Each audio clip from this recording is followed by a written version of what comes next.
Develop the ability to act. Take action. Not hasty if it isn't required, but don't lose much time. Here's the time to act. When the idea is hot and the emotion is strong. That's the time to act. You say, Mr. Rohn, I'd like to have a library like yours. See, if you feel strong about that, what you got to do is get the first book and then get the second book.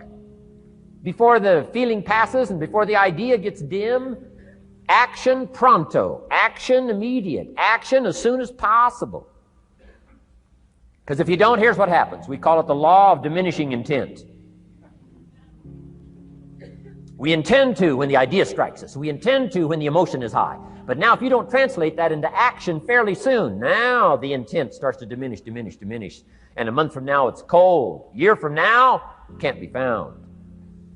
So act. Set up a discipline when the emotions are high and the idea is strong and clear and powerful. That's the time to set up the discipline. Somebody talks about good health and you're stirred. Says, right, I need to get a book on nutrition. Get the book before the idea passes and before the emotion gets cold. Go for the book. Start the library. Start the process. Fall on the floor. Do some push-ups. Action. Got to take action. Otherwise, the wisdom is wasted. Otherwise, the emotion soon passes. Unless you put it into a disciplined activity. Capture it. Disciplines is called how to capture the emotion and how to capture the wisdom and translate it into equity. Disciplines. Now, here's what's important about disciplines. All disciplines affect each other. In fact, here's a good philosophical phrase. Everything affects everything else. Nothing stands alone. Don't be naive in saying, well, this doesn't matter. I'm telling you, everything matters. There are some things that matter more than others, but there isn't anything that doesn't matter.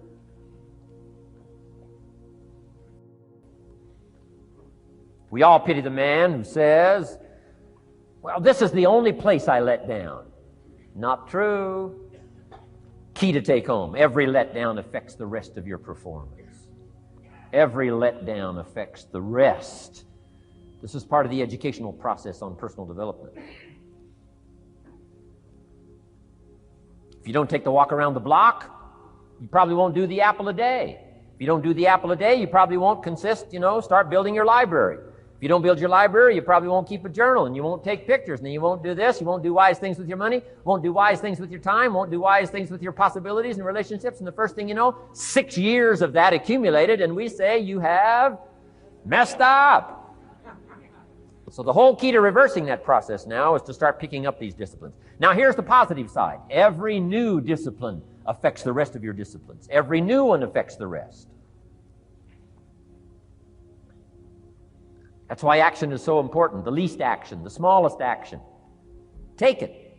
Because when you start accomplishing and the value starts to return from that one action, it'll inspire you to do the next one and the next one and the next one.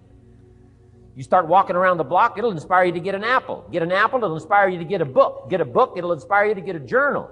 Get a journal, it'll inspire you to grow, develop some skills. All disciplines affect each other. Every lack affects the rest. Every new affects the rest. The key is to diminish the lack and set up the new. And you've started a whole new life process. Key. Also, one more thought on discipline. Here's the greatest value of discipline. Self-worth. Self-esteem. People are teaching self-esteem these days, but they don't connect it to disciplines. The least lack of discipline, and it starts to erode our psyche. One of the greatest temptations is to just ease up a little bit, right? The slightest lack of doing your best starts to erode the psyche. Instead of doing your best, doing just a little less than your best. Sure enough. You say, well, it's just going to affect my sales. No, it's going to affect your consciousness. It's going to affect your philosophy. Now you've begun in the slightest way to affect your own philosophy. Here's the problem with the least neglect. Neglect starts as an infection. And if you don't take care of it, it becomes a disease. And one neglect leads to another. And the worst of all, when neglect starts, it diminishes our self-worth, our self-confidence, our self-value. You say, well, how can I get back my self-respect? I'm telling you, you don't have to go to 29 classes. All you have to do is start the smallest discipline that now corresponds to your own philosophy, like I should, and I could, and I will. No longer will I let neglect stack up on me so that I will have the sorry scenario 6 years from now, giving some excuse instead of celebrating my progress. That's the key to discipline. Okay? Let's get kids involved in the least of disciplines. One more, and then one more, and then another one, and then another one, and then some more. And the first thing you know, you're starting to weave the tapestry of a disciplined life into which you can pour more wisdom and more attitude and more strong feeling, more faith and more courage. Now you've got something, a vessel in which to put it. And now the equities start to flow. And the early return, I'm telling you, if you'll start this process, the early return will have you so excited. You'll commit yourself to this strategy for the rest of your life. You'll never go back to the old ways. Join a new crowd. Join a new group. The disciplines to do it. Take action.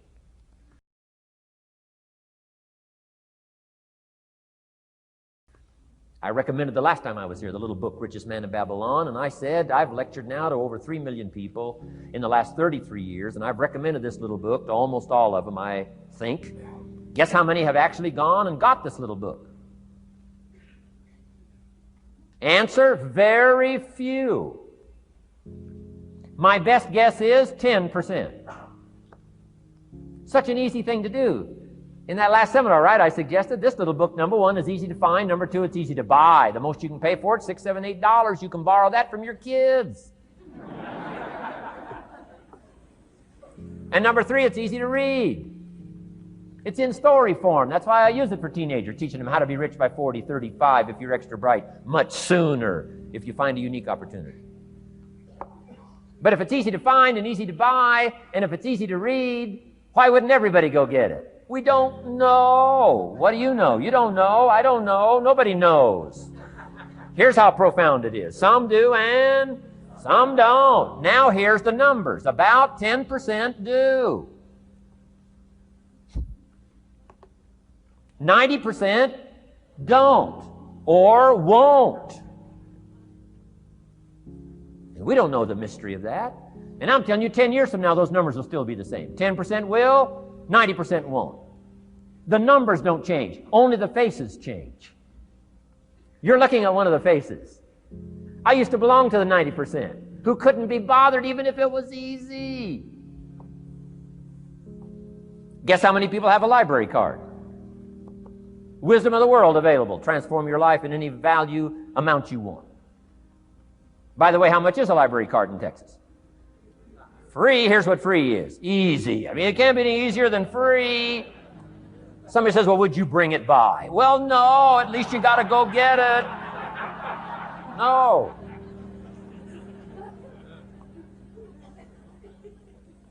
Wisdom of the world available. Transform your life spiritually, socially, personally, economically, and every other way. Teach you how to be rich and powerful and sophisticated and healthy, influential. How many people have a library card? Answer, 3%. 95, 97% couldn't be bothered. Guy specializes in happy hour, but he doesn't have a card. And now readily and quickly blames the government and blames his company and blames policy and blames the pay scale. When if he only knew, if he joined the 3%, here's my advice to you today. Walk away from the 97%. Don't talk like they talk. Don't act like they act. Don't go where they go. Don't specialize in what they specialize in. Throw away the blame list they cling to.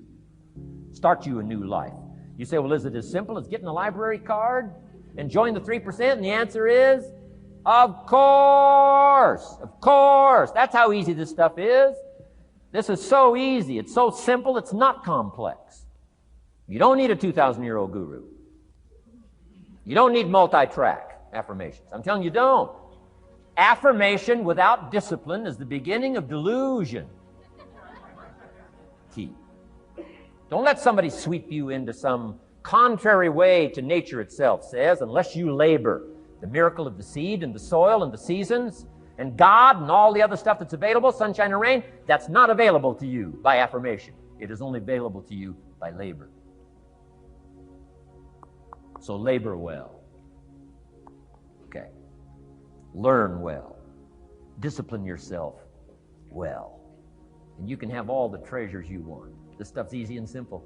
It's not ocean waves and seagulls. You don't have to move to Sedona, where all the force fields come together in Arizona.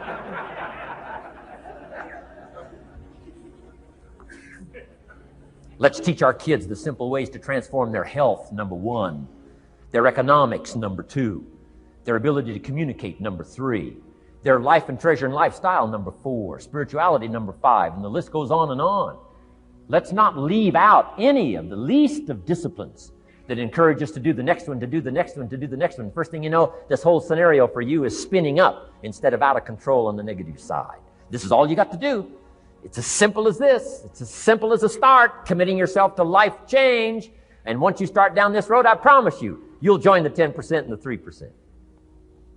We're going to talk financial independence in just a little while. Guess how many people can retire from the income of their own personal resources when it comes time to retire? Answer, 5%. In the most independent country in the world, 95% are dependent, 5% are independent.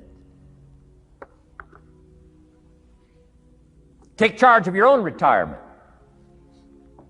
I'm telling you, if you take charge of your own retirement through personal development and all these skills we've taught today, plus what's coming up, financial independence, I'm telling you, take charge of your own retirement, you can multiply it at least by 5, maybe by 10, maybe by 20, maybe by 100.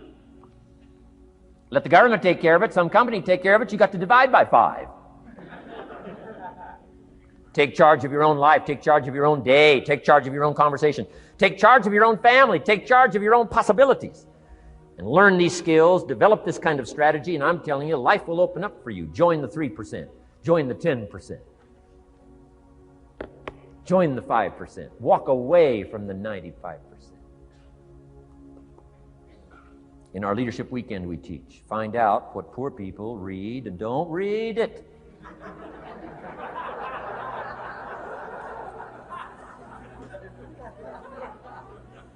I'm telling you, don't talk like they talk. Lend a helping hand, but don't fall into their poor philosophical scenario. Don't blame what they blame. Don't use the excuses they use. It's called the language of the poor. Switch gears, switch language, switch ideas, switch strategy. Start with the simplest of disciplines. And don't bemean any of these disciplines. The smallest of disciplines starts the process of life change. And if you'll invest in this thing called discipline, you can have whatever you wish. It's called the beginning of a miracle. Now here's the last clue on discipline. Do the best you can. We covered earlier, but here's a good scenario for the do the best you can. I've got a good question for you. Is the best you can do all you can do? And the answer is no. Strangely enough. If we all fell on the floor right now and did as many push-ups as we possibly could, and let's say for some reason you haven't been into push-ups lately, I can't imagine why, but let's say the best you can do is 5. And you look up at the rest of us and say, hey, 5 is the best I can do. We can tell by the look on your face that's probably true. 5 is the best you can do. Now, is 5 all you can do? The answer is no. If you rest a little, you can do 5 more. Wow. And if you rest a little, you can do 5 more. And if you rest a little, you can do 15 more. How did we get from 5 to 15? It's a miracle.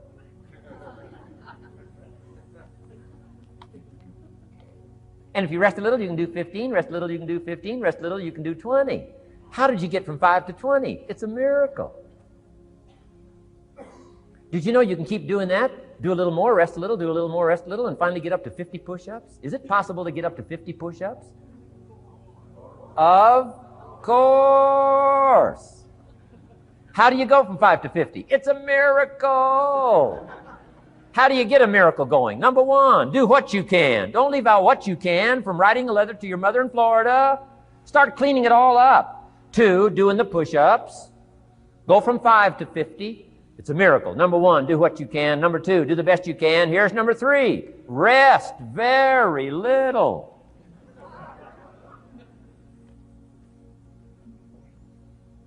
Don't rest too long. Why? The weeds take the garden. Kids have got that figured out. Can't rest too long. Here's the clue. Make rest a necessity, not an objective. The objective of life is not to rest. The objective of life is to act. Think of more disciplines. Think of more ways and means in which to use your own wisdom and your own philosophy, and use your own attitude, your own faith, your own courage, your own commitment, your own desires, your own excitement. Invest it in discipline so that it's not wasted. The smallest of discipline. Thereby transform your life. Join the 5%, join the 10%, join the 3%. Guess when I went and got this little book, Richest Man in Babylon? The same day I heard about it. I went and got it. Somebody says, well, Mr. Rohn, does that make you different than most other people? And the answer is yes. Somebody says, well, why is that? We don't know. We don't know. What do you know? You don't know. I don't know. None of us knows. Some do and some don't. The numbers don't change. Only the faces change. From those who get in on a seminar like this, listen to a dynamic sermon, read a book, listen to some cassettes, take seriously the next conversation of a friend who wants to level with you, and do something about it. And you can walk away from the 97%, not live there anymore. Because if you don't, the next 6 years of your life will be like the last 6. Mr. Shove said to me, Mr. Rohn, 6 years now you've been working. I'm telling you, the next 6 years of your life is going to be like the last 6, unless you take advantage and start making these personal changes. I made the changes, totally revolutionized my life. So take a look at the next 5 years of your life. It's going to be like the last 5, unless you change. And if you will change, everything will change. Join the 5%. 10 years from now, the numbers are going to be the same. But I'm telling you, some faces in this audience can change and start showing up in the 3% crowd, in the 5% crowd, in the 10% crowd, and thereby dynamically affect your life and your future.